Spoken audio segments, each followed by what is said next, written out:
Come in, Ray. This is Jack Burton in the Pork Chop Express, and I'm talking to whoever's listening. Calling the War Council of Gallifrey. This is the Doctor. I am Iron Man. Tell me. You played. Everything's perfectly all right now. We're fine. We're all fine here now. Thank you. How are you?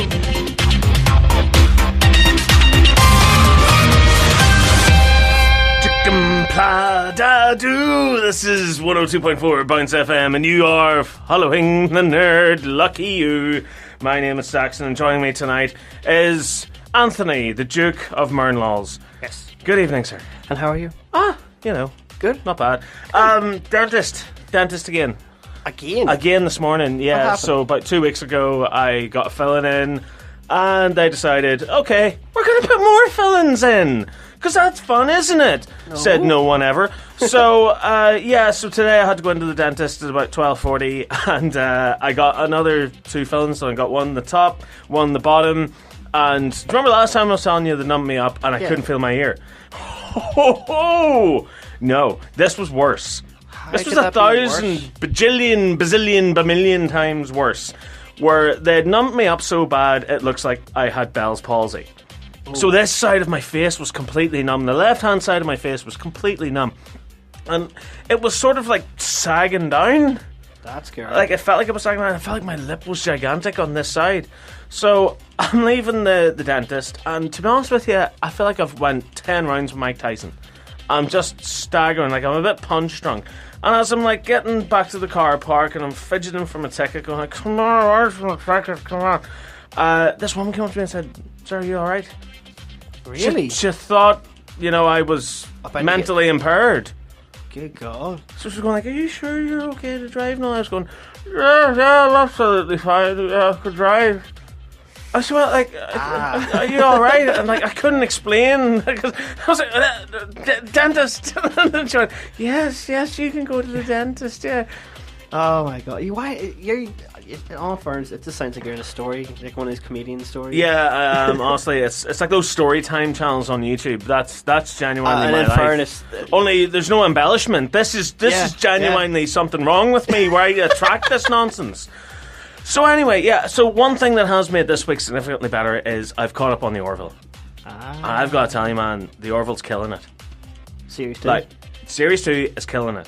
I've heard a lot of people complain episode 1 isn't really that good and it's not that great and stuff. They're idiots.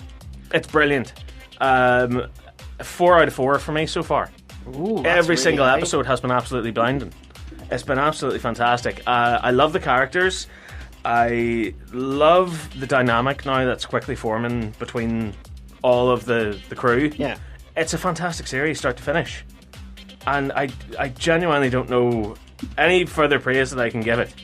It's literally a case of going, guys, just sit down and watch it. Well, you got me into it, so you did. That's the first thing. Is like the one thing I appreciate with friends is when they see something that's good, they go out and say, "Look, you need to watch this." It's not like, "Oh, look, I've seen it now. You have to watch it." No, you need to go and sit down and watch it. Like, please, for the love of God, give this show a chance. Yeah, stick with it though, because it's a weird old show. You're not gonna appreciate it if you just watch 1 or 2 episodes. A lot of people said the first episode was very slow. I actually really enjoyed it. Did you feel like it was just like it was a good amount of storytelling? Yeah. It didn't have to go into a big spiel about his backstories and stuff like that or anything like that there. It was just bang, bang, bang. Yeah, you got exactly who the character of Ed Mercer was. He's a guy that's actually pretty successful. And he's doing really well, and he finds out his wife's cheating on him.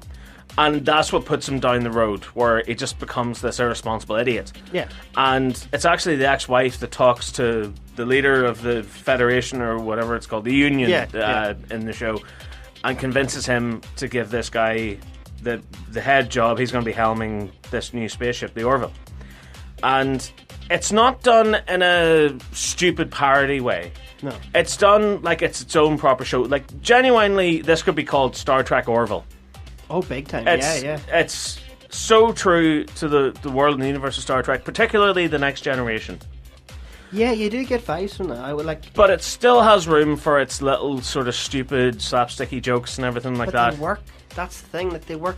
Like, I gotta tell you, man, like, there's an episode that Mark was talking to us about a few weeks ago whenever he was on the show, where Bortus ends up messing up and he downloads a bit of malware from an unmentionable site, shall we say. Mm-hmm. And it shows the implications and the impacts of it. Yeah. Where it basically winds up, and I don't want to give too much away because it's something a you have to great go out and episode. watch. But it has serious ramifications for the crew, to the point where he's almost fired. Oh my god, that bad. It's brutal. Like, you have to sit down and watch it. There's also an episode that goes into, Alara, Halston Sage. Yes. It goes into her backstory a little bit more with her family. And, like, basically, she has this thing every Friday night where her and the robot guy, they have an arm wrestling competition. And all the crew bet on it because she's super strong, he's a robot, who's going to win. Yeah. And they're fairly evenly matched. But in this episode, they sit down and, like, they're struggling and they're trying to like, get the other one's hand over and everything. And you hear a crack. Oh. And the robot has broken her arm. Whoa. But it's the future, and she gets it easily fixed up and stuff. But she's not as strong as she used to be. And basically, because her species lives on a planet where the gravity's super high, it means that whenever she's off that planet, she's super duper strong because her body is designed to stand up to the high gravity. Yeah. Like, they even show it in the episode because they go to her home world.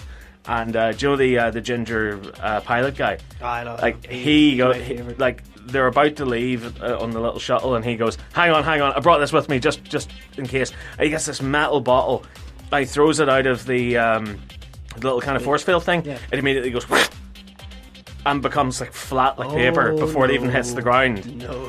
And he goes, oh my god, that's so cool. And obviously, like, they take advantage of that because at the end of the episode, Seth MacFarlane's character's in a spacesuit that's designed to withstand the high gravity, but it gets damaged and he collapses just outside of the spaceship. And his timer's counting down to where until he's nearly about to die, basically. Basically counting down to his death. It's genuine. It's actually better than other more high end shows that I follow, like Doctor Who, for example. This is what Doctor Who should be, because it's great fleshed out characters interacting with one another. It's got comedy, it's got drama, it's got romance, it's got action, it's got everything that you need from a really good sci-fi show. Fantastic writing, fantastic acting. The comedy and seriousness is mixed together perfectly. What more could you want? Exactly. So that's the Orville, folks. Please do give it a watch. So this week we had the Toy Fair 2019. The that took place, and a lot of great stuff's coming out from that because I am a man-child. Toy Fair 2019 has brought us a look at a lot of great upcoming collectibles, prop replicas, toys, you name it. Stuff that gigantic man-children like you and me, Anthony, will pick up, look at lovingly, put on a shelf, and watch it collect dust. And every once in a while I find myself going into my my collection room, because I'm an adult, you see. You make him adult worse now. And I find myself just looking at all my toys and collectibles just go, kids could be playing with you right now. You're my but they're not, they're busy playing Fortnite. What the hell is Fortnite? That's right. Talk about one thing. I'll tell you what, right? Yeah. I don't know what the hell Fortnite is. When I was a kid, do you know what a Fortnite was? It was a 2-week time period between the time the last issue of the Dandy was released and the time the next issue of the Dandy was released. That's all I knew. That's why I learned that word on the front of a comic book. Now kids are sitting like going, oh, Fortnite's great, Fortnite's class. I know what it is. Anyway, to hell with all that. Toys. I want to talk about toys now. I want to talk about the Toy Fair. There's a lot of great stuff that I saw come out of it. One thing in particular that I can't wait to get my hands on is the Playmobil Ghostbusters 2 set. Yes, you were talking about this. Yes. So it's the same thing that they did with the real Ghostbusters again, where it's the same Ecto-1. Do you know the Ecto-1 Playmobil car that I got 2 years ago now? It's that with stickers and new stuff on the top. It's the same as the real Ghostbusters Ecto-1 car. Oh, really? And I want it. But another good thing, because it got brand new stickers? It's got brand new stickers, and also it's got all 4 Ghostbusters 2 figures. Well, then that makes sense. So I can't wait for that to come out. I think there's bigger Playmobil style figures and stuff that's coming out as well. And so, but no, a lot of great stuff has come out. But one thing that we have gotten word on, and this isn't something that's on phone now, this is something I just want to talk about in our opening preamble of nonsense and rubbish, is some of the new toys that are coming out. Yeah. So this is from the Doctor Who site. which is the Doctor Who site, .co.uk, and the items on display at the character options stand at the 2019 Toy Fair included the 12th Doctor Sonic Screwdriver, the 13th Doctor Sonic Screwdriver, the 13th Doctor 10-inch doll, and the 13th Doctor 5.5-inch scale action figure. And all the above items are already available in shops. Of most interest was a new 3-figure companion set. In the 5.5-inch scale. So the TARDIS companion set contains Graham, Ryan and Yaz. And they weren't able to get any photographs of them at the moment. According to them, the sculpts look excellent.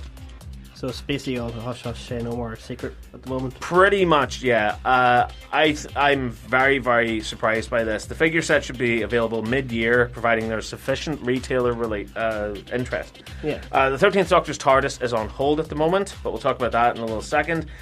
Graham from Arachnids in the UK, Ryan and Yaz are from It Takes You Away. Oh, okay. So Ryan's coat will be closed, so you only get to see the top of the blue shirt. Yaz's hair will be in front. I actually thought they were going to do the thing where they release one figure at a time. I thought it would have been kind of like the same scenario as with Bill. Yeah, where you're waiting ages and ages and ages. But and this is fairly quick. I think you and me were discussing it in the review of the 13th Doctor figure. Yeah. Where we're saying, like, is this character's big comeback here? It's looking like it. Yeah. It's looking very much like it. Or collectors will do what they always do. Buy it, put it on a shelf, and watch look at it gather dust. Yeah. Right, so that's enough about Doctor Who. We're going to come back after. We're going to go off. We're going to play some records. It's going to be fun. It's going to be a fun time for everyone included. And then we're going to come back with all the top stories from following the nerd.com this week, because we really need to get a shift on with that, don't we? Leslie Jones has been running her mouth again. Deadpool 3 is possibly in the works. Yay! We have some more information on the plot details for Ghostbusters 3, the potential Ghostbusters 3, and a whole load of other piddling nonsense in between. It's going to be so, wild. This is 102.4 Bounce FM. I am Saxon. And I am Two Penny.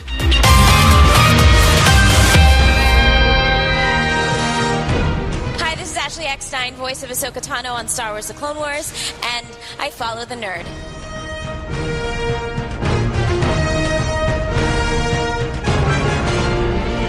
Last week, we had a lot of stuff go on where Mark decided to join us in the studio, and we talked about the fact that Ghostbusters 3's been announced, and Jason Reitman's directed it. It's wild, and the podcast ran for nearly 3 hours, and it made every single listener's ears bleed.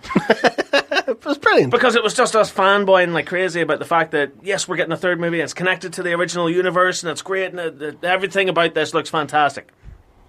And also, one little addendum that I have to make is Mark came up with this great theory on the podcast last week, and because I was fanboying out of my mind, oh my god, yes, I didn't actually think about this logically until I uploaded that section to YouTube, and just the comment section ripped me in half for it. Mark came up with this theory that Oscar isn't anyone's child other than Rick Moranis' character, Lewis's. That was crazy. Because the two of them bumped uglies on the rooftop whenever they were both possessed. And I thought, oh my god, this makes sense, until everyone in the comments picked out one gigantic flaw. Is there? Ghostbusters 2 takes place 5 years after the first movie.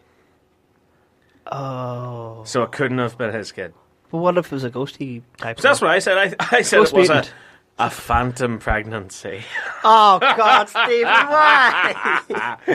But yeah, so I don't think, like, logistical, unless they explain that away, I don't think that makes sense. I think they will. So, yeah, so Leslie Jones is like a dog with a bone, you just can't let it go. So, Leslie Jones took to Twitter this week to basically bash the living brains out of They call Twitter the war zone. Yeah, pretty much.